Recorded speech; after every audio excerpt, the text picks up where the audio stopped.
We are in the technical town of Old Greenville, which is actually the campsite for what is now Greenville Recreation Area, which is, if you saw our last video, is where we're staying for the week.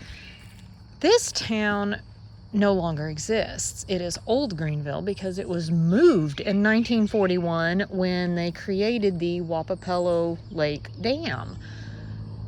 This town existed for, around 150 years or something like that. It was a really long time. But there are still remnants of the old town, and they've created this little trail called Memory Lane, and you can stop at each one and check out what's left of the old buildings that were in that old town. So this first stop A, is Bedwell Tavern. And it was around 1840 that a man named Zedekiah Bedwell built the tavern, served as a hotel, bar, and a public meeting place, and even a night stop for the Batesville stagecoach from 1859 to 1871. That is really interesting, and there is still steps to this old tavern. I think that is just the coolest thing ever. And we've seen a little bits and pieces of some of the other stuff, so we're going to show you all these stops. You're going to want to hang around and watch. So is this, let me zoom out a little bit. Is this not the coolest thing? Just picture that building that you saw on that sign was all built and right here.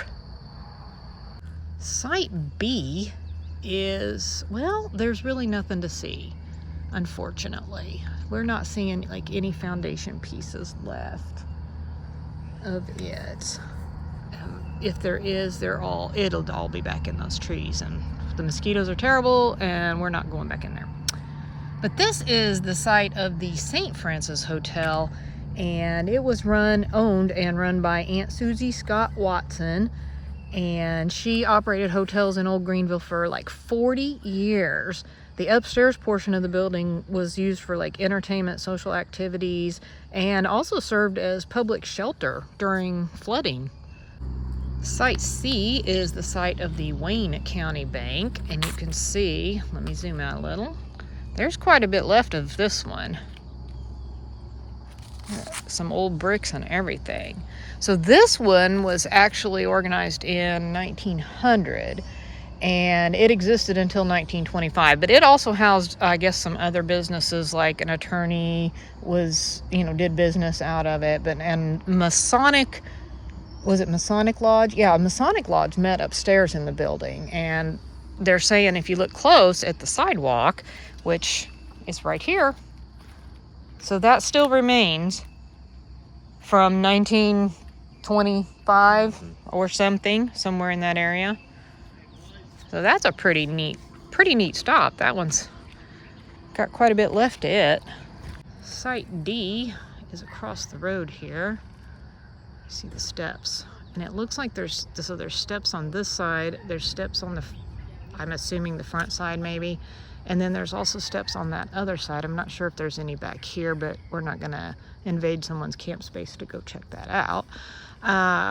So this was the Wayne County Courthouse, and originally it was a 2-story log structure. And there was actually a total of 4 courthouses that existed on this exact site. 2 of them burned, and then the final courthouse, which is this one right here, was built in 1925, so only 16 years before they moved to the town. Mm-hmm. Yeah, so this area flooded really bad. You can see this was the 1916 courthouse, and it's flooded, and which that's crazy because you can see how high up that sets off the level ground here. We'll walk over there, walk up the steps, just kind of let you see what it looks like on top.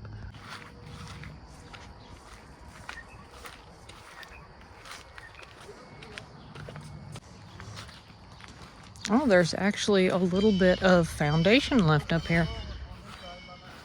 I got some right here. There's some over here. And you can kind of see how it overlooks like the campground area. Well, this is just a bit of interesting information. In 1939, Louise Myers, she was actually of Gravelton, which is a small town in the northeastern portion of Wayne County, murdered her husband, Grover Myers, by infusing his homemade tomato wine with insecticide. She did it so she could marry another man. He was actually a construction supervisor that was working on the Wappapello Dam project. And also, interesting bit of information, Harry S. Truman visited Old Greenville, Missouri while he was on his campaign trail. Have any idea what that rock is? Well, I'm about to tell you. That rock is actually a form of traffic control. That is interesting. So that is the rock right there. You can see it in the picture. This is Old Greenville right in there.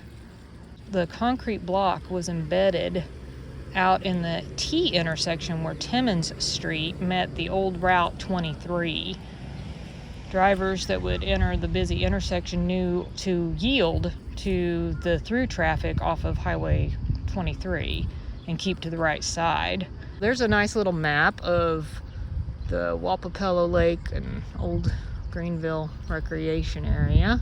Site E is the Ward's store. Ward's store was the business that existed here when the dam was built. It was owned by Albert and Minnie Ward. The store sold items such as clothes, food, farm equipment, and gifts.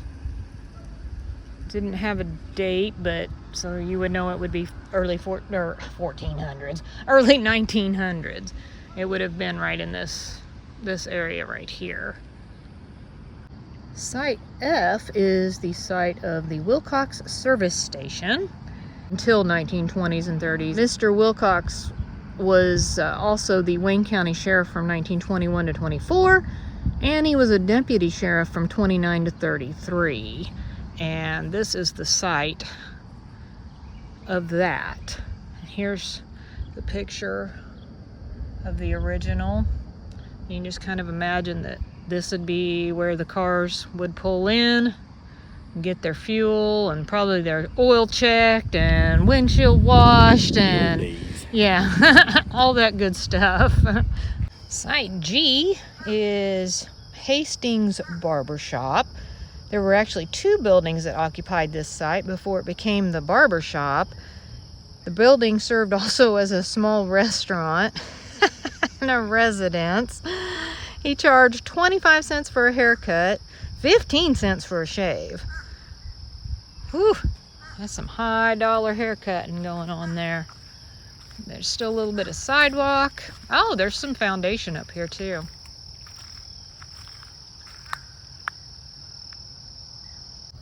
Site H is Ownby Residence.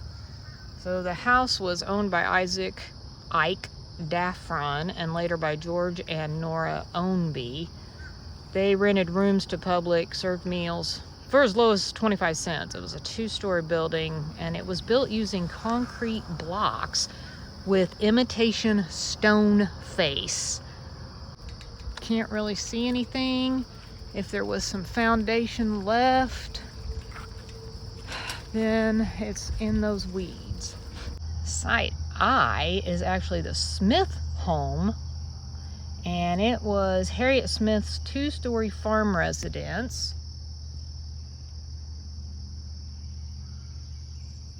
And it was located in the center of the property. Mrs. Smith's husband, Ed, was the cashier at the Wayne County Bank, which was like Site C or something. Now, J is the Arthur Davis dealership. And J. Arthur Davis owned this stucco building. It had a glass front. He sold cars. One of the early automobiles he sold was a Whippet. It could be purchased well-equipped for about $600. That is hilarious. You can't even get a used car for $600 these days. From 22 to 26, Mr. Davis was the Wayne County collector. And then later, Charles Abshire sold Chevrolets from this dealership. And then Clarence Barks and James Godwin founded the Greenville Motor Company and sold Studebakers. And there is quite a bit left of the foundation of this one. Can you just picture the old cars just sitting right here in the front? There you walk in, and then they'd be right here in this showroom. Pick you out an old Studebaker. I'm ready to buy one for about $1,000. And Site K is the site of the Barrows store. Ed Barrow and his son H.O. had a grocery store on the first floor of this building. H.O. was the last mayor of Greenville and the first mayor of New Greenville. Charles and Frank Barrow occupied the second floor where they bought and sold furs. And a lot of times they hosted a good game of cards, which I don't know if that would have been legal in that time. I don't know. So there's still steps here. That's pretty much all there is, but you step up on the steps and make your way in and get your goods.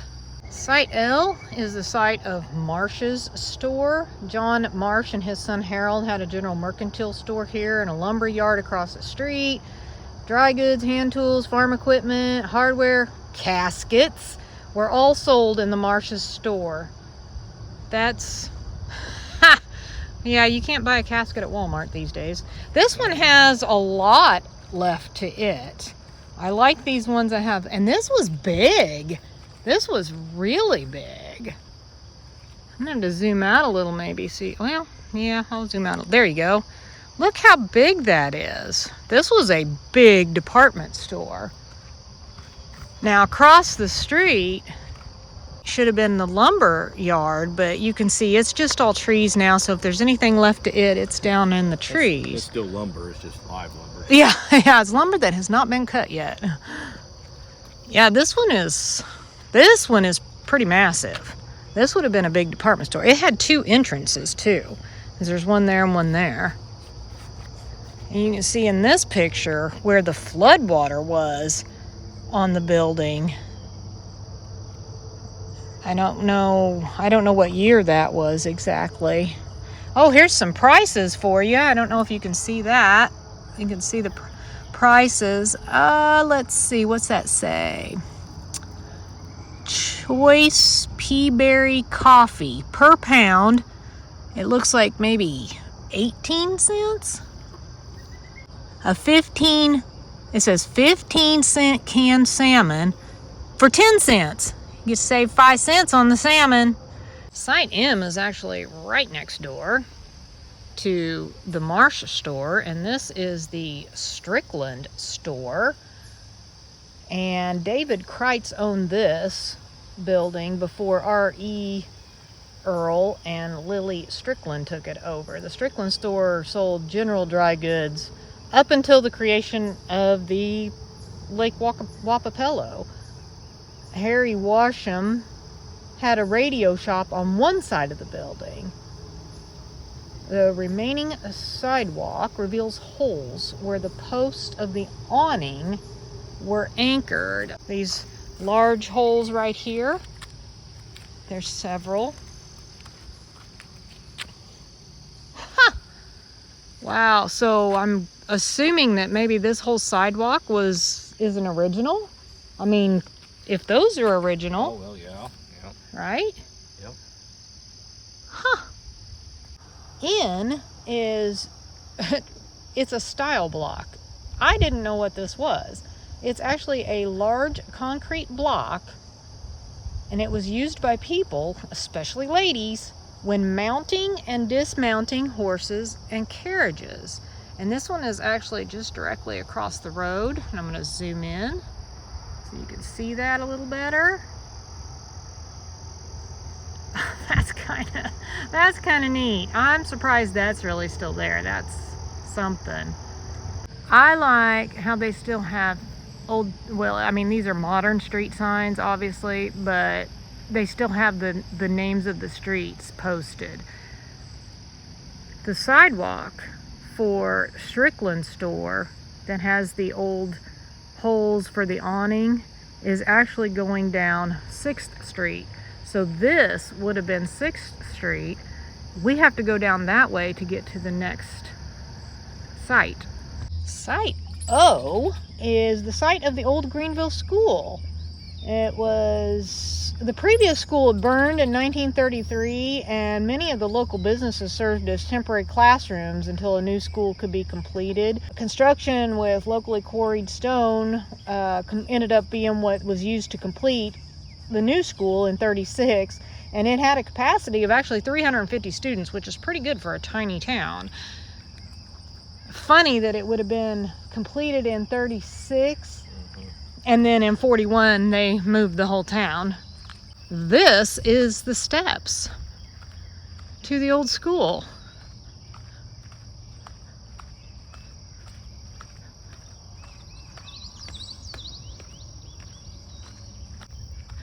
Wow, there's quite a bit of it up here.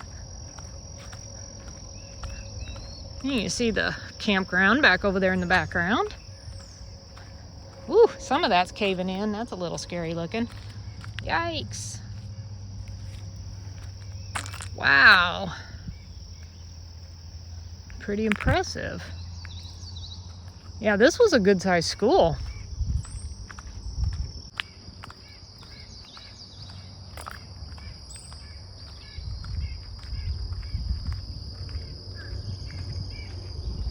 There's some more stairs, so maybe there was another entrance on the sides of the school.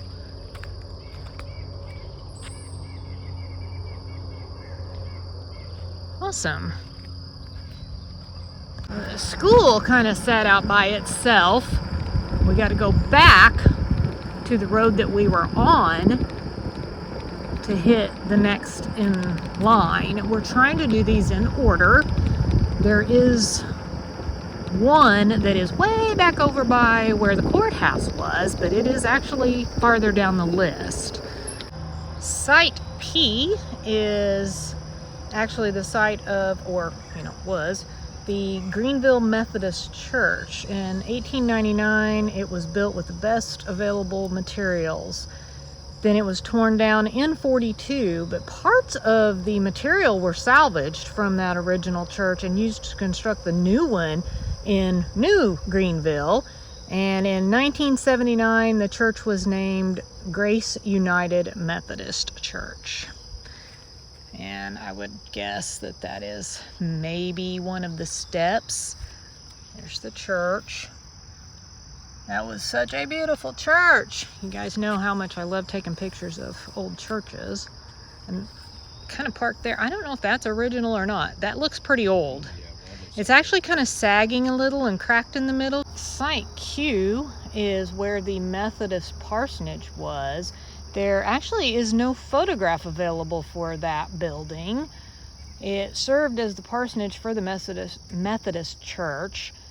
It was a stucco building built in 1928, and it was last occupied by Reverend S.H. Anglin, and he was the pastor of the Methodist Church.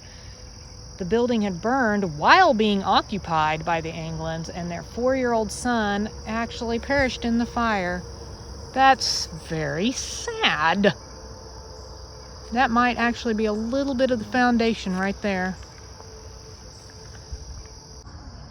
R is the site of the Greenville Sun and Post Office. So it served as both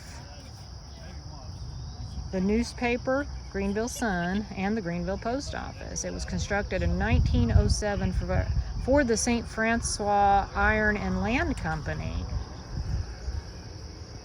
Frank and Charles Ellinghouse owned the newspaper, and it was located on the right side of the building. The second floor served as a meeting place for the IOOF, which is Independent Order of Odd Fellows Lodge members. There's actually quite a bit remaining of this foundation. That's actually a pretty good size. I've seen post offices way smaller than this. Oh, and newspaper offices too. Site S is the Turner Durham store. William Helm owned the frame building, and in 1935 Floyd Turner and Monty Durham had a grocery store and meat market here. Mr. Durham sold his share of the company to Mr. Turner a year later, and when the business was moved to New Greenville, Mr. Turner was the sole proprietor. And there is still quite a bit of sidewalk. There's a step. It would have been right next to the post office and newspaper office. There's a good picture of it in the flood of 1935. T is the site of Dr. Wagner's residence. He served the residents of Greenville and the surrounding area for over 40 years. He was a 1906 graduate from the American Medical College in St. Louis, and he moved to Greenville in 1910. He was a very prominent member of the community. Doc Wagner, as he was known, was responsible for organizing the Greenville Improvement Corporation that established New Greenville. This is a picture of his house in that flood of 1935, which you'll see is very similar to the last stop that we showed, and that's because it's right next door. Don't really see anything significant foundation-wise. I don't know if some of that might be part of, possibly. I don't know. Would have set right in this area though. Now we're at Site U, and this is the site of the jailhouse. This was a photo of it taken in 1943, so it still did exist following the building of the dam in 41. It was a two-story jail. The second floor was for women. There's the sidewalk, so that hump probably is part of it, I would imagine. In 1902, Sam Brown was hanged here at the site of the old jail. He was convicted of murder. He and a, I guess, co-worker decided to kill someone, and the co-worker, of course, made a plea deal and said that it was all this guy's fault. And you know how that goes. That's pretty much common these days. Sam Brown actually had tuberculosis, but even though he did, it took 5 minutes for him to die. He had taken his case all the way to the Supreme Court. Missouri Supreme Court denied him a new trial. But he was only in jail for a couple of years before they completed that whole thing. They had to build the stockade to hang him. I guess they didn't have one. We are ending this memory lane tour with the Union Cemetery. And as you can see, this does still exist. It's survived all the floods over the years. And there are quite a few tombstones here. I think a few of them have possibly been redone. This little cemetery is taken care of by donations. This person passed in 1901. These are pretty old.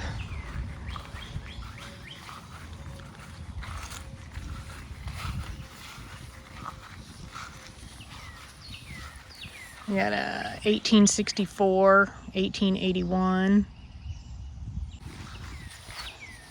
And there are some military in here. See, some of these are a little newer looking. Yeah, they've been replaced. This one is really cool. What's that say? Woodman of the Woods. Oh, okay. And we have quite a few Confederate soldiers over here.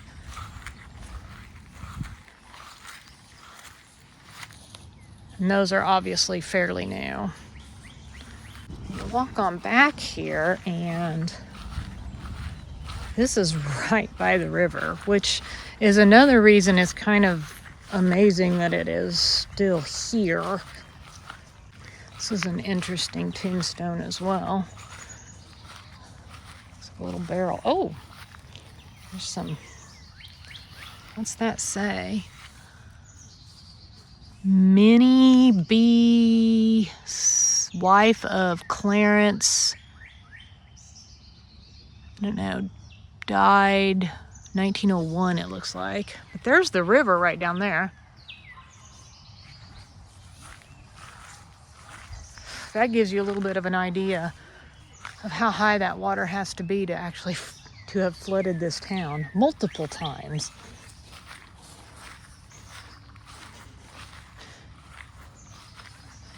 It's a fairly good sized little cemetery.